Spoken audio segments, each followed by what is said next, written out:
감사합니다. 오늘은 고린도전서 강의 47번째 시간입니다. 마지막 시간이에요. 마지막 시간. 바울의 마지막 당부라는 제목의 말씀을 가지고 이제 고린도전서를 마감 지으려고 합니다. 47번째 이제 왔어요. 그러니까 1년이 52주니까 거의 11달 정도 이제 고린도전서를 가지고 제가 여러분과 함께 강의를 했습니다. 저는 개인적으로 설교지가 하나 내야 될 것 같아요. 그만큼 저에게도 굉장히 의미 있는 그런 강해였고요. 여러분들에게도 은혜가 된 줄로 믿습니다. 긴 여정 끝에 이제 고린도 교회를 향하여서 바울이 마지막 인사를 하고 있습니다. 그런데 바울의 이 마지막 인사는 다른 것이 아니라 4개의 명령형으로 된 동사를 이야기하면서 권면 대신에 당부, 그러나 당부보다는 조금 더 강한 명령의 의미를 담아서 고린도 교회 성도들에게 이야기를 하고 있습니다. 그 바울이 4개의 명령형의 동사를 가지고 진심 어린 자신의 마음을 담아 격려와 조언을 한 그 내용이 무엇인가? 첫 번째, 오늘 1절에 보시면 14절에 보시면 뭐라고 이야기하고 있습니까? 먼저 명령이 깨어 있으라, 그렇게 명령하고 있습니다. 깨어 있어야 한다라는 거예요. 고린도 교회 성도들은 음행과 분열, 영적인 교만 등 교회를 위협하는 여러 요소들 가운데 놓여져 있었어요. 수없이 많은 이 고린도 지역을 제가 말씀드렸잖아요. 고린도 지역의 그 수많은 음란한 세상적인 그런 것들 앞에서 고린도 교회는 그 속에서 하나님의 말씀을 들고 하나님의 교회를 만들어 가야 하는 교회였습니다.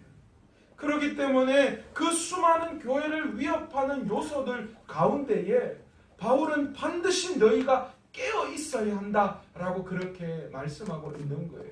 왜 깨어 있어야 합니까? 왜 정신을 차리고 있어야 합니까? 베드로전서 5장 8절에 그렇게 이야기하잖아요. 근신하라, 깨어라, 너희 대적 마귀가 우는 사자와 같이 두루 다니며 삼킬 자를 찾는다, 그렇게 말씀하죠. 그러니까 지금 우리가 깨어있지 않으면요, 어느 순간인가 마귀들이 우리를 유혹해서요 어떻게 넘어뜨릴지 몰라요. 세상 가운데 어떤 것들이 교회 안에 들어와서 교회를 무너뜨리게 할지 몰라요. 언제 우리의 틈을 타서 악한 사단 마귀가 우리에게 들어와서 우리를 넘어지게 할지 모른다는 거예요. 정신을 번쩍 차리고 있어야 해요. 마지막 종말을 살아가는 우리 교회에게도 바울이 오늘 동일하게 말씀하고 있는 줄로 믿습니다. 내부적으로 순수한 믿음을 흔드는 미혹의 영들이 얼마나 많은지 몰라요. 오늘 한국 교회를 무너뜨리는, 또 한국 교회 성도들을 무너뜨리는 미혹의 영들이 얼마나 많습니까? 교회를 분열하게 합니다. 교회를 깨어지게 합니다. 교회 안에서 사랑이 아니라 미움, 다툼, 시기, 질투, 이것들이 좌우되게 하는 거예요. 그래서 교회가 무너지게 하는 거예요. 예전에는요, 목사 한 사람만 흔들면 교회가 무너졌어요. 그런데 요즘은 또 목사 한 사람 건든다고 교회가 안 무너져요. 목사님들이 다시 회개하고 주께로 돌아오면 하나님 다시 사용하시거든요. 그러니까 사단이 뭘 건드리는 줄 아세요? 이제 목사가 아니라 사모를 건드려요. 그런데 목사님을 건드리는 것도 타격이 있지만 사모님을 건드리는 게 엄청 타격이 돼요. 왜냐하면 가정이 풍지박산 나버리거든요. 목회자를 건드리면 목회자가 건강한 가정 안에 있을 때 다시 회복이 돼요. 그러나 가정이 깨어지면 그걸로 끝이에요. 더 이상 목회자가 쓰임받지 못해요. 교회가 살아남지 못해요. 이런 일들이 오늘 안에 그대로 일어나고 있어요. 미혹의 영들이. 어느 순간인가 악한 사단 마귀들이요, 다른 이단에 다니는 그런 사람들을 교회 안에 보내서 교회를 지금 얼마나 혼란스럽게 하고 있는지 몰라요. 여러분, 교회가 통째로 옮기는 작전을 써요. 그런 도대체 용기가 어디에서 나오는지 모르겠어요. 산 옮기기 작전 여러분 들어보셨죠? 그게 뭐냐면 건강한 교회를 통째로 이단화 시켜버리는 거예요. 몇 사람 빼가는 게 아니라 통째로 그냥 다른 이단 교회로 만들어버린다는 거예요. 그런 일들이 우리에게 일어나는 거예요. 여러분, 지금 우리가 잘 때가 아니에요. 지금 여러분 우리가 깨어 있어야 합니다. 깨어서 우리의 믿음을 지켜야 합니다.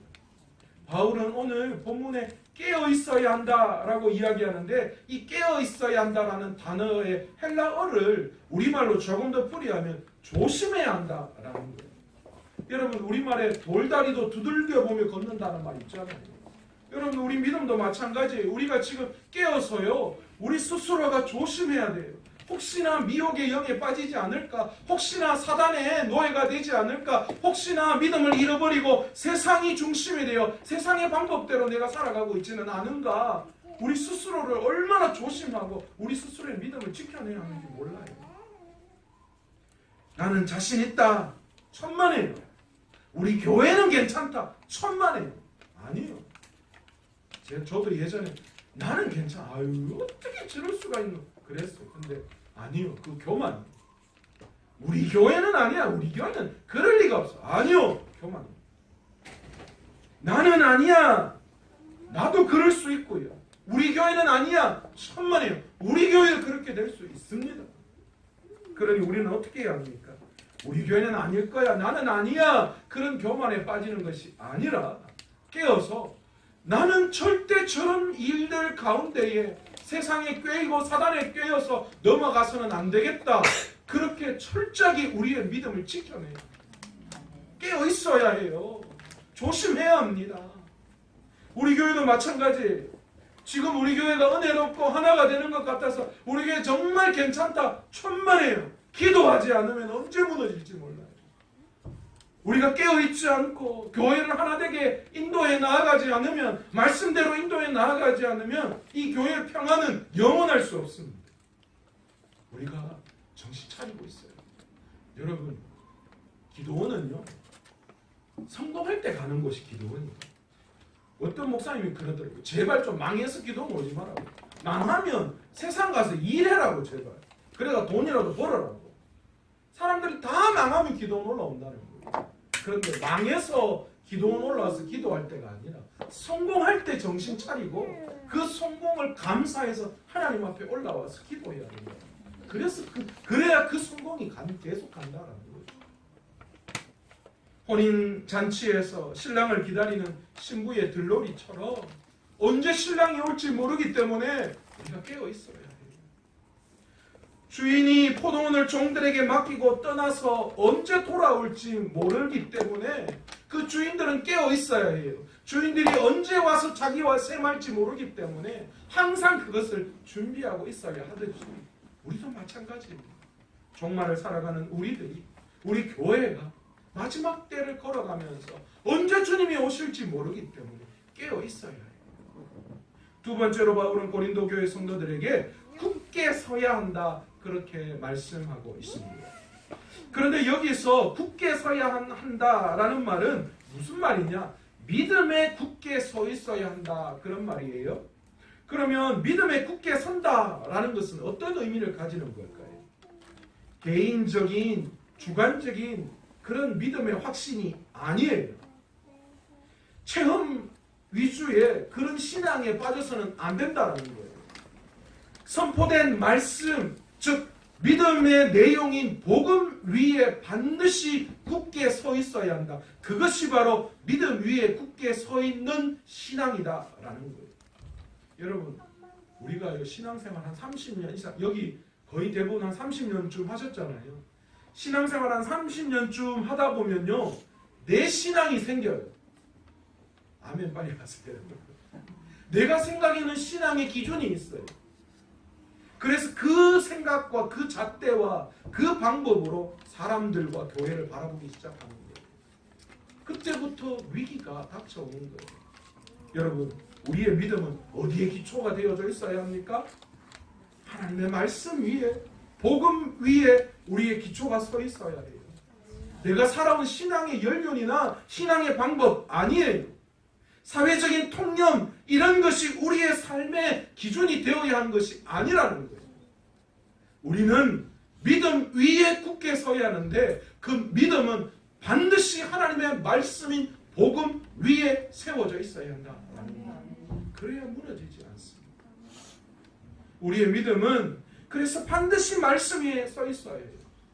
잘못된 주관적인 신앙의 체험이나 그런 것들은요, 얼마나 그게 무서운지 몰라요. 고린도 교회도 자신들이 받은 은사 때문에 엄청난 문제가 됐잖아요. 자기가 받은 은사가 제일이라고 생각했잖아요. 그래서 영적 우월주의에 빠졌잖아요. 그러니까 교회가 하나 될 수가 없는 거예요. 쪼개어지는 거예요. 하나님은 그것을 은사를 주실 때 우월하라고 준 게 아니에요. 그런데 그들은 그들의 체험적 신앙을 통하여 그것이 우선되어져 버렸어요. 그게 믿음의 기준이 되어버렸다라는 거예요. 그러므로 우리는요, 자기 신앙이 아니라 철저하게 말씀과 기도로 무장하고 그 말씀과 기도 위에 우리의 믿음을 세워갈 수 있는 저와 여러분 되시길 간절히 축원합니다. 세 번째로 바울은 남자답게라고 하는 단어를 사용하면서 너희가 남자답게 행동해야 한다, 그렇게 이야기하는 거예요. 사실 이 남자답게라는 단어는 오늘날로 이야기하면 용감하게 행동해야 한다라는 거예요. 용기를 가져야 한다, 그렇게 이야기하는 거예요. 마지막 종말의 때에 우리의 믿음 중에 담대함이 필요합니다. 용기가 필요한 거예요. 열왕기상 2장에 보시면 다윗이 이제 자기의 죽음이 임박했을 때 아들 솔로몬을 불러다가 유언을 남깁니다. 그 유언이 무엇입니까? 내가 이제 세상 모든 사람이 가는 길로 가게 되었노니 너는 힘써 대장부가 되고 내 하나님 여호와의 명령을 지켜 그 길로 행하여 그 법률과 계명과 율례와 증거를 모세의 율법에 기록한 대로 지키라. 그리하면 내가 무엇을 하든지 어디로 가든지 형통하게 될 것이다. 그렇게 말씀합니다. 다윗이 아들 솔로몬에게 그렇게 얘기합니다. 너 정신 차려. 너 담대해야 돼. 어떻게 해요? 너 남자답게 대장부답게 담대하게 믿음으로 살아가. 그렇게 이야기하는 거예요. 여러분, 오늘을 살아가는 우리가 신앙이 있다라고 이야기하면서 오늘을 살아가면서 여러분 진짜 두려운 대상이 무엇입니까? 여러분 정말 하나님이 두려우세요? 정말 하나님이 두렵게 생각이 드십니까? 제가 가만히 보면요, 저도 그런 것 같아요. 하나님이 두려운 게 아니라 세상이 더 두려운 것 같아요. 세상에 속해 있고 세상에서 일어나는 그런 처해 있는 그런 상황들이 나에게 훨씬 더 두렵게 다가오는 거예요. 그래서 이거 안 하면 안 되겠다 생각되는 거예요. 이거 안 하면 큰일 나겠다 생각하는 거예요. 그래서 그 세상의 것들을 반드시 하고 마는 거예요. 그러면서 하나님은 뒷전으로 가버리고 되는 거죠. 하나님이 무서운지 모르는 거예요. 세상이 훨씬 더 우리에게 두렵게 여겨지는 것이 사실입니다. 그렇잖아요. 이래 하면 망할 건데, 이래 하면 내보다 세상 사람들은 더 노력하고 더 애쓸 건데 내가 이럴 시간이 없는데, 사람들이 교회 다니는 사람 다 멍청하게 보는데 내 거 다 퍼주고 내주면 세상에서 어떻게 성공할 수가 있노? 잘 될 리가 없지. 그런 생각이 드는 거예요. 훨씬 세상이 두렵고 무섭게 보여지는 게 사실입니다. 그러나 여러분 생각해 보십시오. 이 세상을 만드시고 이 세상을 주관하시고 이 세상을 이끌어 나가시는 분이 누구십니까? 생명의 주인이 누구십니까? 우리 하나님이십니다. 우리의 믿음 속에는 그 하나님을 두려워하는 마음이 있어요. 우리는 그 하나님을 두려워하는 마음으로 용기를 가져야 해요. 세상의 두려움을 담대하게 나아가야 해요. 맞서야 합니다. 싸워야 합니다. 용기가 있어야 해요. 그 세상과 맞서서 승리하기 위해서 우리의 마음에 필요한 건 용기예요. 담대함이에요. 와봐라. 세상아 와봐라. 얼마든지 와봐라. 내가 상대해 주겠다. 내가 눈 하나 깜짝하는가 봐라. 아 그래? 나를 더 처절하게 만들어봐라. 내가 하나님을 포기하나 봐라. 철저하게 믿음으로 무장하고 용기 있게 담대하게 하나님은 살아계시니까 반드시 하나님이 역사해 주실 것이다라는 그런 용기와 희망을 가지고 나아가야 해요. 아멘. 바울이 마지막 때에 고린도 교회 성도들에게 그 이야기는 너 남자답게 용맹스럽게 행동해야 해. 그 이야기하는 거예요. 오늘 동일하게 우리에게도 하시는 줄로 믿습니다. 여러분 이런 남자다운 기백을 가지고 이 종말의 때에 행동에 옮겨야 해요. 여러분 기드온과 300용사를 가만히 보십시오. 미디안에 13만 5천 명과 싸워야만 했습니다. 그리고 이스라엘 백성들이 겨우 모인 거는 3만 2천이에요. 그러면 몇 대예요? 뭐 한 4.5대 1 정도 되겠죠. 당시 전쟁이 무슨 전쟁이에요? 칼 들고 모여서 우 가서 그냥 죽을 때까지 이렇게 때리는 거예요. 그러니까 그 전투에서는 인원수가 엄청난 무기잖아요. 4.5대 1이면 그건 뭐 패배하는 게 다름없는 전쟁이에요. 그런데 하나님께서 뭐라고 말씀하십니까? 야야 많다 돌려보내라. 그런데 누구를 돌려보내라고 합니까? 두려워 떠는 자를 다 돌려보내라고 합니다. 그때 간 사람이 몇 명입니까? 22,000명이 그 자리에서 떠났어요. 여러분 전쟁은요, 하나님이 이루시는, 하나님이 행하시는 전쟁은 무기의 좋고 나쁨, 전술 뭐 이런 게 아니라요. 뭐에 달려 있습니까? 두려움을 떨쳐버리고 하나님을 바라보는 믿음에 달려 있다라는 거예요. 하나님은 두려워 떠는 그 22,000 필요 없다라는 거예요. 그래서 돌려보냈습니다. 남은 게 10,000명입니다. 1,000명입니다. 그러면 뭐 몇 대 몇이에요? 10,000명 남았죠. 10,000명입니다. 그러면 13대 1이에요. 그죠? 더 열악한 상황이 되어버린 거예요. 그런데 하나님께서 그것도 많다라고 이야기하는 거예요. 그래서 어떻게 하십니까? 물가에서 물을 먹는데 물을 핥아 먹는 자하고 이렇게 움켜쥐어서 먹는 사람하고 구별합니다. 그런데 이렇게 움켜쥔 사람은 300명밖에 안 돼요. 근데 하나님 그 300명을 택하셨어요. 300명을 뽑을 때 기준이 뭐였어요? 물 이래 움켜잡은 그거예요. 참 어이가 없어가지고.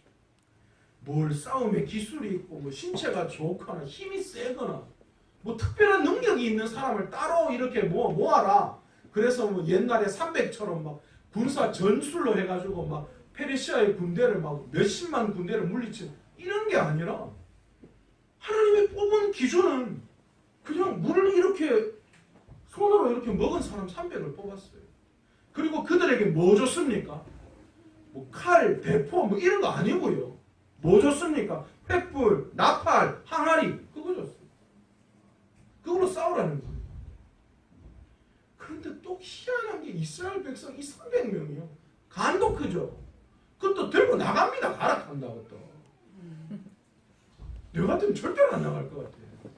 왜 나가면 뻔하니까. 그런데 그 들고 나갔어요. 야밤에 기습합니다. 그런데 어떤 일이 일어났어요?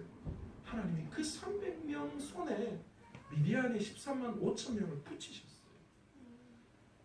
여러분 그들이 그냥 갔겠어요? 그 사람하고 우리하고 마음이 다른 사람들이에요. 똑같아요. 그런데 그들에게 뭐가 있었어요?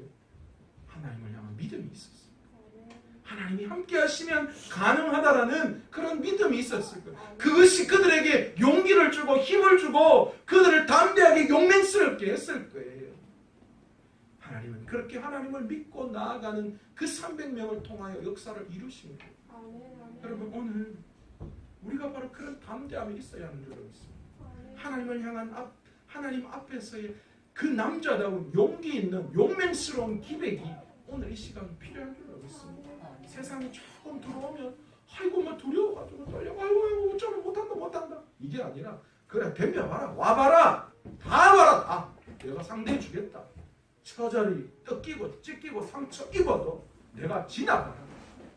이 세상에서는 내가 어떻게 될지 몰라도 내가 나중에 하나님 앞에 갔을 때 하나님 그 다 갚아주실 것이라는 그런 용맹스러운 믿음을 가지고 나아갈 때 하나님이 승리하게 해줄 줄 믿습니다.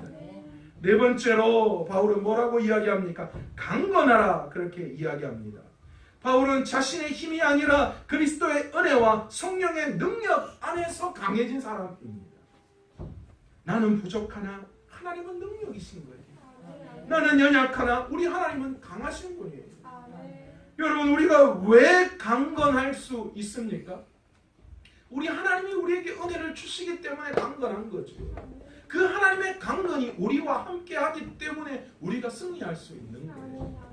우리 고린도전서 1장 25절에서 봤잖아요. 하나님의 어리석음이 사람의 지혜보다 더 뛰어나다. 하나님의 연약함이 사람의 강함보다도 더 크다. 그러니까 우리가요. 바울이 이야기하는 그 강건함을 하나님으로부터 얻은 그 강건함이 우리에게 필요한 이유가 거기에 있어요. 세상이 아무리 강하다 하더라도 하나님의 그 연약함보다 못하다는 거예요. 그러니까 우리가 강건해야 할 때 뭐로 강건해? 하나님의 은혜로 말미암아 우리가 강건해야 한다. 말씀하고 있는 거죠. 만약 세상에 강함으로 승부해야 한다면 저 같은 사람은 하나님 앞에 아마 쓰임 못 받을 것 같아요. 센 사람이 얼마나 많아요. 우리보다 잘난 사람 얼마나 많습니까? 똑똑한 사람 많아요. 잘난 사람 많아요. 그런데요, 하나님 그들을 들어 사용하시지 않습니다. 하나님의 은혜를 알고 성령의 능력 안에서 강해지기를 원하는 사람, 내 능력이 아니라 하나님의 능력을 의지하고 그 힘으로 강해지기를 원하는 사람 위에 하나님이 함께 해주십니다. 그런데 더 놀라운 사실을 바울이 고백하고 있어요. 이렇게 네 가지로 그 이야기를 합니다. 굳게 서서 강하고 용맹스럽고 그리고 믿음 안에서 너희가 승리해야 한다, 그런 이야기를 하면서 바울이 마지막에 그 모든 것을 아우러서 하나의 단어로 딱 그냥 명시해 버렸어요. 그게 무엇입니까? 너희 모든 일을 사랑으로 행하라. 앞서 명령으로 말씀하신 이 모든 권면들을 하나님의 명령령의 동사로 요약해 버립니다. 그게 사랑입니다. 사랑은 모든 신앙 행위의 가장 중요한 가치이기 때문입니다. 진리를 추구한다고 사랑을 상실해서는 결코 안 됩니다. 여러분, 우리가 믿음 지킨다고 하면서 사랑 잃어버리면 아무것도 안 된다라는 거예요. 우리가 고린도전서 13장에서 사랑 배울 때 그랬잖아요. 사랑이 없으면 아무것도 아니에요. 그러니 바울은 너희가 모든 일을 할 때에 사랑 없는 행위가 되지 않도록 너희가 복음의 정신에 벗어나지 않고 기억해서 하나님이 우리를 사랑하셔서 예수 그리스도를 이 땅에 보내주신 그 사랑, 그 사랑의 마음으로 너희도 모든 것 가운데 행하라. 그렇게 말씀합니다. 고린도 교회 안에 생겨났던 문제, 분열의 문제, 교만의 문제, 주의 만찬에서의 혼란, 은사의 부적절한 사용, 이 모든 것들이 무엇 때문에 나타나는 거예요? 사랑이 없기 때문에 나타나는 거죠.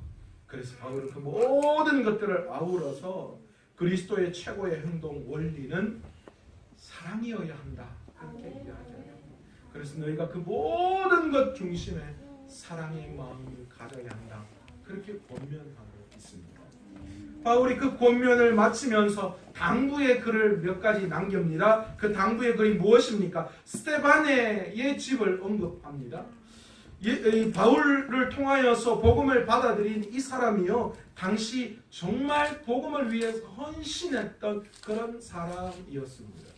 그래서 바울은 고린도 교회 성도들에게 이런 사람, 복음을 위해서 헌신하고 애쓰고 힘쓰고 노력하는 이 사람들이 존경받아야 한다, 그렇게 이야기하는 거예요. 교회 안에서 돈 있고 힘 있고 그런 사람들이 인정받는 게 아니라 하나님을 위해서 정말 헌신하고 봉사하는 그런 사람들, 주님을 위해서 내어놓을 수 있는 그런 믿음의 결단이 있는 사람들이 존경받아야 한다, 그렇게 이야기를 하는 거예요.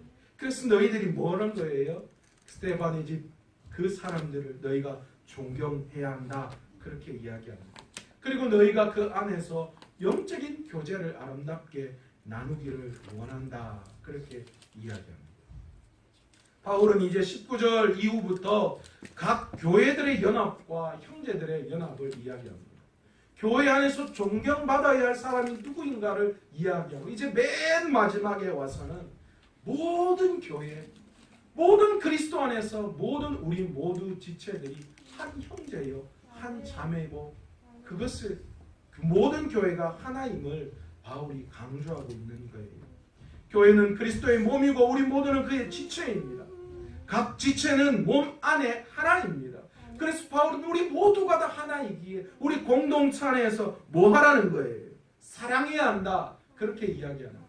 그래서 누구든지 주를 사랑하지 아니하는 자는 저주를 받을 것이다, 그렇게 이야기하는 거죠.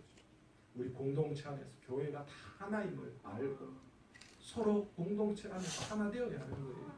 교회 안에 우리 지체들도 마찬가지예요. 우리 모두가 다 한 몸인 것을 알고 우리 각자가 다 지체인 것을 알고 우리 서로가 서로 공동체 안에서 서로 연합하고 서로 덕을 세우고 서로 화평케 하는 그런 일들이 우리 가운데 일어나야 한다.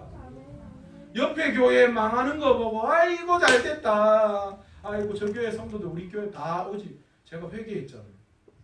저 S모 교회 저렇게 되면 우리 교회도 좀 콩고물이 좀 떨어지지 않겠나 그런 생각하고 하나님 그렇게 줬는데 이 말씀을 저한테 주시니까 아니야. 교회는 다 하나야. 그리스도 안에서 이 교회 다 하나잖아. 이단 교회 빼고는 우리가 다 하나님을 섬기잖아. 그러니까 교회가 다 잘 돼야 돼.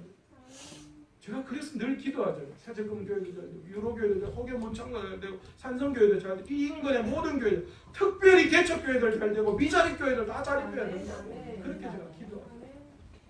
여러분 그게 그리스도 안에서 우리가 다 하나인 거예요. 교회 안에서 누군가 아파하면 그 아파하는 성도를 보고 아이고 그래 어쩌나 그래 뭐 니는 니고 나는 나고 이게 아니라 여러분 제가 이거 손가락 여기 살짝 비켰는데요. 이거 하나 하니까 세수할 때도 걸리고 뭐 할 때마다 이게요. 얇은 걸 걸려가 얼마나 불편한지 몰라요. 또 자꾸 막 깜짝 놀래더라 아프면서. 몸은 그런 거잖아. 누군가 아프면 여러분 그 아픔을 함께 나누는 거지. 함께 아파하고 기도해야지.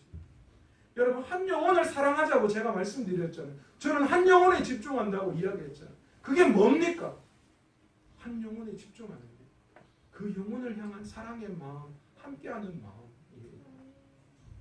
여러분 우리가 그런 마음으로 교회가 하나됨을 알고 우리 교회 성도들 모두가 다 하나임을 알아야 돼요.